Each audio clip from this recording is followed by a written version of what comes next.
جب کوئی مٹیریلزم کا شکار ہو جاتا ہے، مادیت زدہ ہو جاتا ہے، تو سب سے پہلی برائی جو اس کے اندر پیدا ہوتی ہے وہ یہ ہوتی ہے کہ وہ آخرت میں جواب دہی کے تصور کو بھول جاتا ہے۔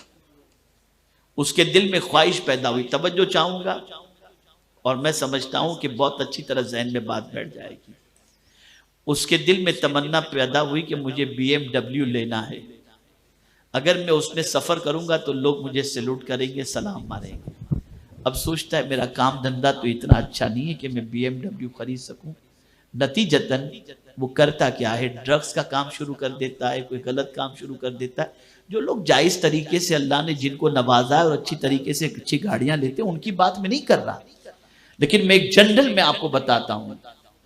ہوتا کیا ہے، غلط راستے سے، خیانت کے راستے سے، دغابازی کے راستے سے، غلط طریقے سے تجارت وغیرہ کر کے مادیت زدہ انسان اپنی نام و نمود کے لیے ان چیزوں کو اختیار کرنے کے لیے آخرت کے تصور کو بھول جاتا ہے، اور پھر جب وہ یہ چیزیں خرید لیتا ہے اور پھر پروردگار جل جلالہ کی جانب سے پکڑ یا کوئی اس کے سلسلے میں انکوائری آتی ہے تو اس کے بعد اس کی بے چینی بڑھ جاتی ہے۔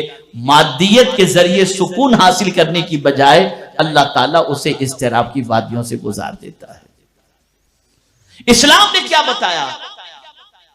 اسلام نے یہ بتایا کہ تم جو کچھ کرو، ارب پتی بننا ہو بنو، لیکن اس راستے سے بنو جو راستہ اللہ نے بتایا اور اس کے رسول صلی اللہ تعالی علیہ وسلم نے تمہیں بتایا۔ آج مادیت کی وجہ سے ہی پوری دنیا گناہوں کے دلدل میں ڈوب رہی ہے، اللہ ماشاءاللہ پوری دنیا ڈوب رہی ہے۔ بے داغ کسی نوجوان کی زندگی اگر آپ کو دیکھنا ہو اور تلاش کرنا ہو تو مشکل ہو جائے گا۔ کیوں؟ مادیت کا غلبہ۔ میرے پیارے آقا صلی اللہ تعالی علیہ وسلم کے پیارے دیوانوں، لیکن جب ایک انسان کے دل میں اللہ رب العزت جل جلالہ کا ڈر اور آخرت میں جواب دہی کا تصور ہوتا ہے تو وہ انسان کچھ بھی کرتا ہے تو یہ سوچتا ہے مجھے رب کو جواب دینا ہے۔ نتیجتاً وہ سیدھے سیدھے کام کرے گا، صحیح کام کرے گا، زیادتی نہیں کرے گا، ظلم نہیں کرے گا، اور اللہ اور اس کے رسول کے قانون کو فالو کرتے ہوئے زندگی گزارے گا۔ نتیجتاً میرا مولا اسے سکون کی دولت سے مالا مال فرما دے گا۔ اب قرآن دیکھیے کیا کہہ رہا ہے، المال والبنون زینت الحیات الدنیا۔ آدمی مال اور بیٹے، یہ دونوں پر فوکس اس کا زیادہ سے زیادہ، مال مال مال، صبح اٹھ کے مال، شام کو سوتے وقت مال۔ قرآن کہتا ہے یہ کیا ہے، یہ مال کیا ہے؟ المال والبنون زینت الحیات الدنیا۔ مال اور بیٹے یہ جیتی دنیا کی برتنے کی چیزیں ہیں۔ مال اور بیٹے، بیٹیوں یا اولاد کا ذکر نہیں کیا، بیٹوں کا ذکر کیا، اس لیے کہ بیٹے ہر ایک کو پسند ہیں۔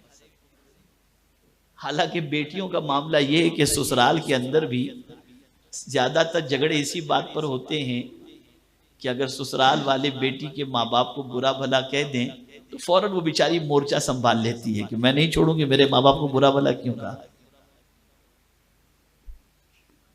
اور بیٹے تو بیوی کے کہنے پر آ کر ماں باپ کو دھکے مار کے گھر سے نکال بھی دیتے ہیں، لیکن بیٹیاں سسرال میں پریشان زیادہ تر اس وجہ سے ہوتی ہے کہ ماں باپ کی فیور میں مورچہ سنبھال لیتی ہیں۔ یہ سچویشن ہوتی ہے۔ قرآن کہتا ہے المال والبنون زینت الحیات الدنیا۔ مال اور بیٹے جیتی دنیا کی برتنے کی چیزیں ہیں، تو آپ اس کو برتو، مال کو بھی آپ استعمال کرو، مال کماؤ، بیٹوں کا خیال کرو، بیٹوں کے لیے انتظام کرو، بلکہ بیٹوں کے لیے جمع کر کے رکھ کے مرو۔ کہ حضرت سعد ابن ابی وقاص رضی اللہ المولا تبارک و تعالی عنہ جب علیل ہوئے تو رسول اعظم صلی اللہ علیہ وسلم کی خدمت میں حاضر ہو کر عرض کرتے ہیں، یا رسول اللہ صلی اللہ تعالی علیہ وسلم، کیا میں سارا مال صدقہ کر دوں؟ سرکار نے فرمایا نہیں۔ عرض کرنے لگے نصف مال صدقہ کر دیں؟ سرکار نے فرمایا نہیں۔ عرض کرنے لگے چوتھائی مال صدقہ کر دوں؟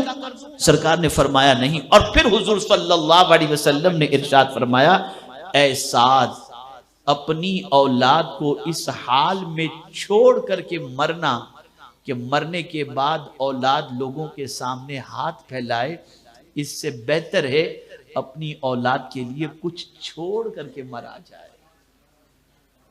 تو یہ تعلیم ہے رسول اعظم صلی اللہ علیہ وسلم کی. تو آپ اپنے بچوں کے لیے دکان بناتے ہیں، بنائیے. مکان بناتے ہیں، بنائیے. بزنس سیٹ کرتے ہیں، کیجئے. ایجوکیشن دیتے ہیں، ضرور دیجئے. یہ اسلام کے اندر اس کی ممانعت نہیں ہے، آپ ضرور کریں. لیکن پھر قرآن نے آگے فرما دیا والباقیات الصالحات خیر عند ربک. بیلنس دیکھیے قرآن کا کہ جہاں مال اور بیٹوں کی بات کی گئی تو اس کے بعد تمہارے لیے اس سے بہتر کیا ہے؟ تو فرمایا گیا باقیات صالحات یعنی باقی رہنے والی نیکیاں خیر عند ربک تمہارے رب کے نزدیک بہتر ہیں. اب باقی رہنے والی نیکیوں سے کیا مراد ہے؟ ہر وہ کام جو اللہ کی رضا کے لیے کیا جائے یہ باقیات صالحات میں سے ہے. اللہ تعالیٰ اس کا اجر دنیا میں بھی عطا فرمائے گا اور آخرت میں بھی عطا فرمائے گا. مفسرین نے اس پر کئی اقوال پیش فرمائے. ان میں سے ایک قول یہ بھی ہے غالباً حضرت عبداللہ ابن عباس رضی اللہ تعالیٰ عنہ کا کہ تسبیح، تحلیل، تکبیر، تحمید یہ بھی باقیات صالحات میں سے یعنی سبحان اللہ والحمدللہ ولا الہ الا اللہ واللہ اکبر.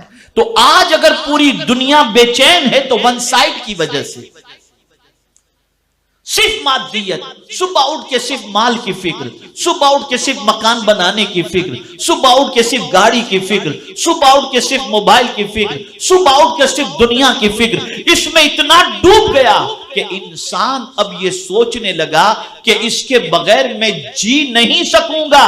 قرآن کہتا ہے نہیں، یہ تصور ذہن سے نکال دے، اس کی بھی ضرورت ہے اور تجھے تیرے روح کو غذا عطا کرنے کی بھی ضرورت ہے.